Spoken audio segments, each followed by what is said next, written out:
My News 26 and CCTV. It's high school basketball. Coming to you tonight from Cadillac High School. And welcome back to Cadillac High School halftime here, where the Vikings trail the McBain Ramblers 37-20. Kevin Gregory and Jay Simon with you. And Kevin, we expected a defensive battle, and early on it looked like the Ramblers might run away with this. They jumped out to an 8-0 lead, but the Viking defense stepped up, got their own little run, and every time the Ramblers have looked like they might start to run away with it, the Vikings have been able to reel them in right up until the end of that second quarter when the Ramblers went on a little run to extend it to 17.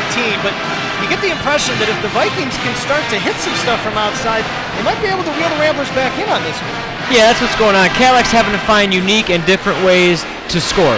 They're not having any success or much to speak of in the half-court set, so they've been trying to do a little half-court trap and get out in transition, and I don't know if we're going to be able to see this here on the board. A little higher there. I don't know if we're going to be able to see it on the board, but what Cadillac's doing there is they're going to a little 2-2-1 half-court trap. There we go, as we're zooming in right here. The problem is McBain figured out real quick if they put 6'7" Craig Sturck right here in the middle, and they give him the ball with a cutter right here and a cutter right here, and he's got a 3-on-1, and Craig Sturck looking over the top, he's got a stop and pop or an easy dunk for a layup. They were able to find that real quick. 20-year vet coach Koopman didn't take him long to figure that out. So Cadillac trying to find new and unique ways to get out in transition and compete with that length of McBain. Craig Sturck thinks he's a guard, so it works out quite well. He may not be, but he thinks he is, and he's not afraid to handle the rock. There's no question about that. Of course, Sturck picked up his second foul early in this first half, and he's been playing with those two. He does have 4 points in the game, but the Ramblers have been led by Logan Ealing, who has 13.